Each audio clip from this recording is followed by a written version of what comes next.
Hello, I welcome you all once again to my channel Explore Education. Uh, I am Dr. Rashmi Singh, Assistant Professor, Department of Education, SS Khanna Girls Degree College, University of Allahabad.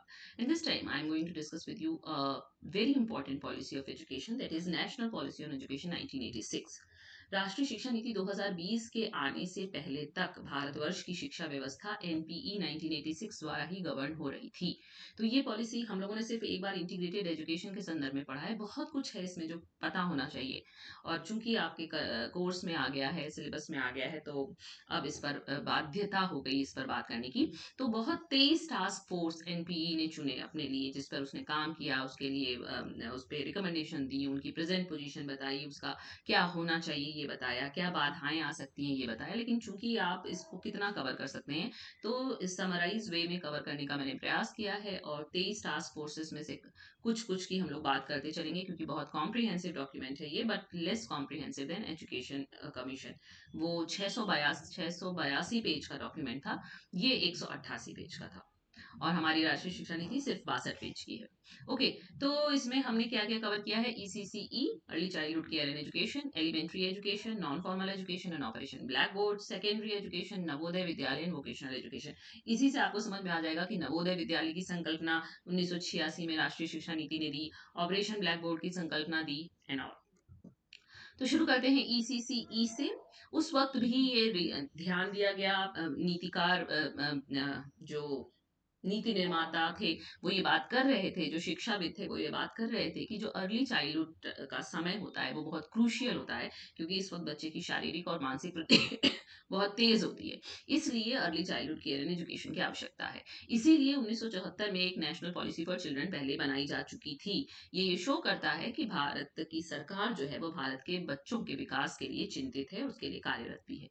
The ICDS क्या है? Integrated child development services is currently the biggest programme of early childhood development. ये उस वक्त सबसे बड़ा programme था जो childhood development का चल रहा था। It needs to be fully integrated with universal immunization, और कहा गया कि इसको आप पूरी तरह से जोड़ लीजिए कि हर बच्चा इम्यून हो, मतलब हर बच्चे का टीकाकरण हो चुका हो। और जो कब शुरू हुआ था? 19 नवंबर 1985 को। The ECCE involves the total development of child, that is physical, motor, cognitive, language, emotional, social and moral. जो early childhood care and education का कंसेप्ट था या है, उस वक्त ये कहा गया कि वो सब कुछ उसमें आना चाहिए। बच्चे का शारीरिक, उसका मनोगत्यात्मक, मतलब उसका गत्यात्मक, उसकी मांसपेशियों का विकास, उसका संज्ञानात्मक विकास, उसकी भाषा का विकास, संवेगात्मक विकास, सामाजिक और नैतिक विकास। The age span under consideration in ECCE from conception to about 6 years। ये माना गया कि जन्म से लेकर 6 वर्ष तक का समय जो होगा वो ईसीसीई के अंतर्गत आएगा। कहा गया कि ईसीसीई एक कॉम्प्लेक्स इंटीग्रल फंक्शन है। इसमें क्या क्या जरूरत पड़ती है? जरूरत पड़ती है इंटीग्रेटेड ईसीसीई ट्रेनिंग, यानी कि जो इसमें काम करें वो प्रशिक्षित होने चाहिए। इंटीग्रेटेड वर्क साइट्स और ECCE centres where the essential services flow to young children through the period of their growth and preparation for formal education. मतलब यहाँ से आप बच्चे को तैयार करके फॉर्मल एजुकेशन में भेजिए, और आपको बहुत सारा कोऑर्डिनेशन चाहिए, आपको मिलजुल के काम करना होगा बहुत सारी एजेंसीज के साथ, गवर्नमेंट और नॉन गवर्नमेंटल एजेंसीज के संग, जो कि जो यंग चिल्ड्रन है, जो नवजात शिशु से लेकर 6 वर्ष तक के बच्चे हैं, उनकी विभिन्न आवश्यकताओं की आप पूर्ति कर सके। ये भी कहा गया कि ECCE acts as a support service in universalization of elementary education as well as for human resource development, कि वो एक सहायता सेवा की तरह काम करती है या करना चाहिए, जिससे कि आप यूईई का जो लक्ष्य था उसको उसको हासिल कर सकें, और ह्यूमन रिसोर्स डेवलपमेंट की तरह से भी काम करें। ECCE will be in the first instance directed to the most underprivileged groups, those who are still outside the mainstream of formal education. ये कहा गया कि ईसीसीई उन लोगों के लिए काम करेगी, उन बच्चों के लिए ज्यादा फोकस करेगी जो अंडर प्रिविलेज्ड हैं, जो अभी फॉर्मल एजुकेशन की मेन स्ट्रीम से बाहर हैं, छूटे हुए हैं। फिर इसका लक्ष्य सारे बच्चों को कवर करना था। एलिमेंट्री एजुकेशन और नॉन फॉर्मल एजुकेशन पे राष्ट्रीय शिक्षा नीति 1986 का क्या विचार था? तब भी कहा जा रहा था कि provision of free and compulsory education, क्योंकि जब संविधान लिखा गया तभी कहा गया है कि हमको फ्री और कंपलसरी एजुकेशन हर बच्चे को देनी है जब तक वो 14 साल की अवस्था तक नहीं पहुंच जाता है। लेकिन तब ये संविधान में डायरेक्टिव प्रिंसिपल था, ये आपको पता होगा। Determined efforts have been made since independence towards the achievement of this goal. और जब से हमें स्वतंत्रता मिली तब से हम इस पर निर्धारित रूप से, सुनिश्चित रूप से, प्लान रूप से प्रयास प्रयास कर रहे थे कि इस लक्ष्य को प्राप्त कर लें। किस लक्ष्य को? कि हर बच्चे को 14 वर्ष तक के हर बच्चे को अनिवार्य और मुफ्त शिक्षा। NPE gives priority to universalization of elementary education. NPE ने भी कहा कि यूईई के लिए काम करना जरूरी है। The thrust in elementary education emphasizes, उस वक्त एलिमेंट्री एजुकेशन पे थ्रस्ट के लिए क्या कहा जा रहा था कि क्या क्या करना जरूरी है? Universal enrolment and universal retention of children up to 14 years of age, यानी कि 14 वर्ष तक का हर बच्चे का नामांकन हो और वो विद्यालय उसको धारण करे, और substantial improvement in the quality of education. अभी भी हम यही कह रहे हैं कि free compulsory and quality education अब हमने कह दिया, तो यही चीजें हैं। शुरुआत इनकी कब हुई है ये आपको पता होना चाहिए। फिर चाइल्ड सेंटर्ड अप्रोच की बात की राष्ट्रीय शिक्षा नीति ने कि बालक केंद्रित उपागम हो to build the academic programme and school activities around the child, यानी कि विद्यालय में जितनी भी एक्टिविटीज आप करें वो सब बालक केंद्रित होनी चाहिए। The policy also recognises that unattractive school, policy ने ढूंढना पाया कि क्यों इनरोलमेंट नहीं है, क्यों रिटेंशन नहीं है, तो उसने पाया कि जो स्कूल एनवायरमेंट है वो अनअट्रैक्टिव है, बिल्कुल आकर्षक नहीं है। जो बिल्डिंग्स की जो कंडीशन है वो अनसेटिस्फैक्ट्री है, असंतोषजनक है। जो इंस्ट्रक्शनल मटेरियल है वो अपर्याप्त है। ये सब मिलके डीमोटिवेटिंग फैक्टर का काम करते हैं बच्चों के लिए और उनके माता पिता के लिए, इसलिए वो उनको विद्यालय नहीं भेजते। 10+2+3 का स्ट्रक्चर आपको पता है कि कोठारी कमीशन ने दिया, उसको एक्सेप्ट कर लिया गया था अब तक भारत के हर जगह हर राज्यों में। Suggestion has been made that the primary stage should consist of 5 years, और एक सजेशन ये आया था कि प्राइमरी स्टेज जो है वो 5 साल का होना चाहिए, followed by 3 years of upper primary.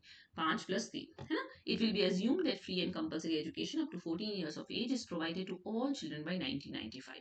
ये 1986 में नीति आई और ये मान के चल रही थी कि 1995 तक हम भारत के हर बच्चे को 14 वर्ष तक के हर बच्चे को मुफ्त और अनिवार्य शिक्षा दे देंगे। फिर एनएफई के लिए क्या कह रही थी ये? नॉन फॉर्मल एजुकेशन के लिए NFE will have certain features which will help in maintenance of quality of the programme. उसने कहा कि क्या क्या होना चाहिए इसमें? लर्नर सेंटर्ड अप्रोच होनी चाहिए, emphasis on learning rather than teaching, यानी कि बल किस पे हो? शिक्षण पे ना हो, अधिगम पे हो, कि बच्चा क्या सीख रहा है ये ज्यादा जरूरी है इससे कि आप क्या पढ़ा रहे हैं। Organization of activities so as to enable learners to progress at their own pace, यानी कि यहाँ डिफरेंशिएटेड इंस्ट्रक्शन की बात हो रही है, या आप कह सकते हैं कि हम इंडिविजुअल डिफरेंस को ध्यान दे रहे थे कि इस तरह से एक्टिविटी का ऑर्गेनाइजेशन किया जाए कि बच्चा अपनी गति से सीखे। Stress on continuous learner evaluation and establishment of evaluation centres, कहा जा रहा है कि आप सतत मूल्यांकन करते चलिए लर्नर का। फिर पार्टिसिपेटरी लर्निंग एनवायरनमेंट का निर्माण कीजिए, जॉयफुल एक्स्ट्रा करिकुलर एक्टिविटीज को ऑर्गेनाइज कीजिए, और कहा गया कि ये इंश्योर करना चाहिए कि all the facilities and incentives given to girls या children of SC ST and others in the formal system are made available in the non formal system as well. कह रहे हैं वो बच्चे जो फॉर्मल स्कूलिंग में नहीं पढ़ रहे हैं, नॉन फॉर्मल से पढ़ रहे हैं, तो उनको आप ये सुनिश्चित कीजिए कि वो सारी सुविधाएं जो लड़कियों को, जो शेड्यूल कास्ट और शेड्यूल ट्राइब के बच्चों को मिल रही है फॉर्मल एजुकेशन में, वो नॉन फॉर्मल कंडीशंस में भी मिले, ऐसा कहा गया। और ऑपरेशन ब्लैक बोर्ड, इस पर तो मतलब बढ़िया कंसेप्ट है, ये बढ़िया कंसेप्ट था। The purpose of operation blackboard is to ensure, क्या पर्पस था इसका? तो ये पाया गया कि प्राइमरी एजुकेशन के जो प्राइमरी एजुकेशनल इंस्टीट्यूशन है, मतलब जितने प्राइमरी विद्यालय थे वो बहुत जीर्ण शीर्ण दशा में थे, बिल्कुल अच्छे नहीं, कहीं ब्लैक बोर्ड तक नहीं, और कोई भी लिखने पढ़ने की दशा नहीं, कहीं पेड़ के नीचे पढ़ाई हो रही, कहीं कुछ।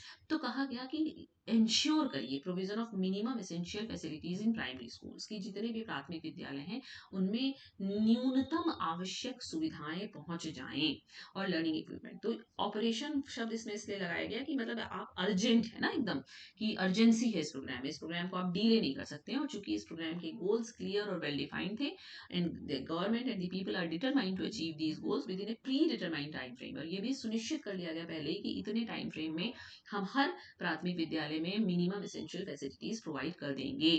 तो क्या माना गया था, क्या कहा गया था कि ऑपरेशन ब्लैक बोर्ड में क्या क्या होगा? 2 reasonably large rooms that are usable in all weather, necessary toys and games material, यानी कि हर प्राथमिक विद्यालय में कम से कम 2 बड़े कमरे हों जिनको हर मौसम में इस्तेमाल किया जाए, मतलब किया जा सके। ऐसा ना हो बारिश में वो पानी गिर रहा है, या गर्मी में बहुत गर्म है, या ठंडी में बहुत खिड़कियां दरवाजे नहीं है, ऐसा नहीं।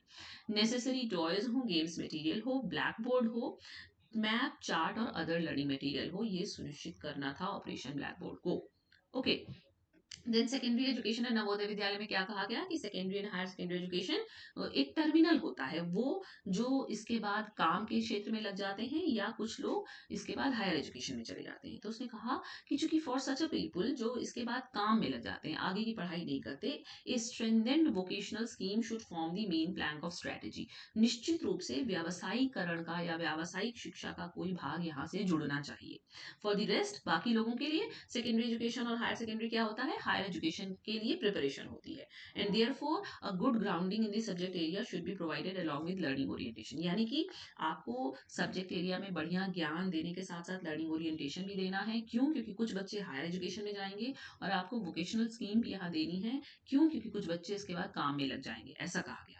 The teacher competencies could be improved by attracting better qualified people to the profession as envisaged in the policy, and by improving the pre-service and in-service training programs through strengthened teacher training institutions। ये कहा गया कि जो शिक्षक की दक्षता है वो भी सुधार करनी चाहिए। बेटर क्वालिफाइड टीचर्स जो हों, वो बेटर क्वालिफाइड लोग जो हों वो इस प्रोफेशन को चुने, और प्री सर्विस और इन सर्विस ट्रेनिंग प्रोग्राम को आप सुधारिए और टीचर ट्रेनिंग इंस्टीट्यूशंस को भी स्ट्रेंथन कीजिए, ये बात की गई। नवोदय विद्यालय की स्थापना के पीछे क्या लॉजिक था? कहा गया कि under the scheme of Navodaya Vidyalaya for catering to the category of high achievers, जो बढ़िया बच्चे हैं, अचीवर्स हैं, लेकिन उनके माँ बाप अच्छा पे करने की कंडीशन में नहीं है, तो उन्होंने कहा ऐसा आप नवोदय विद्यालय हर डिस्ट्रिक्ट में खोलिए। During the 7th 5 year plan period these schools will make available good quality education। इन विद्यालयों का क्या काम होगा कि वो अच्छी गुणवत्तापूर्ण शिक्षा सबको उपलब्ध कराएं, irrespective of the parents capacity to pay।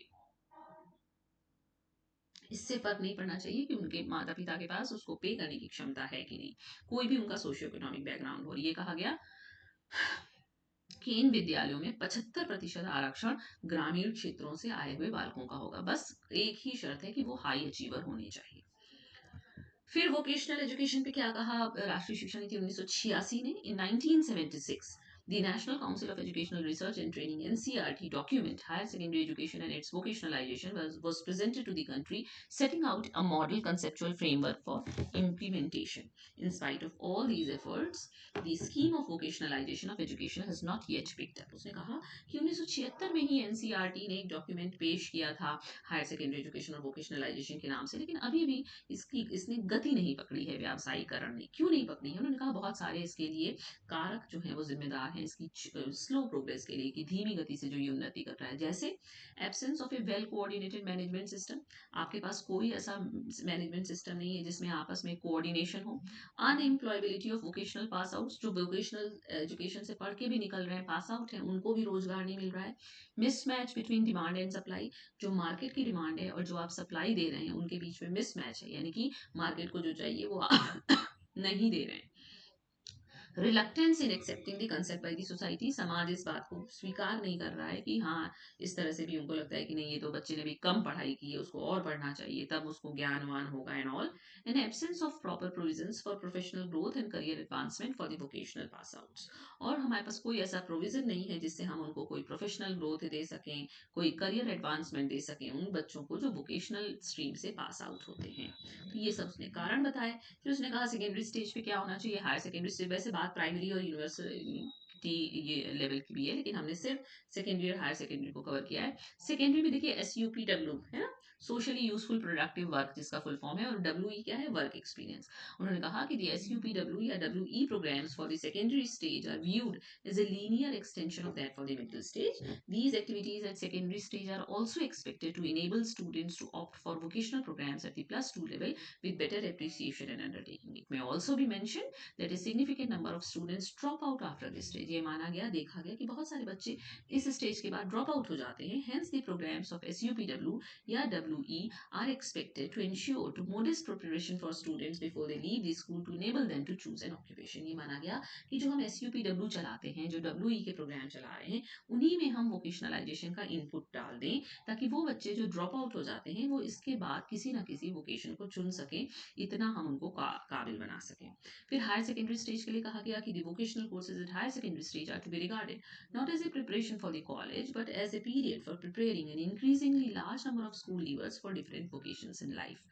बहुत सारे विद्यार्थी जो हायर सेकेंडरी के बाद हायर में नहीं जा रहे हैं, उनको आप जीवन के विभिन्न व्यवसायों के लिए तैयार कर सकें, ऐसी व्यावसायिक शिक्षा देनी चाहिए। मुझे लगा कि एक स्लाइड और है।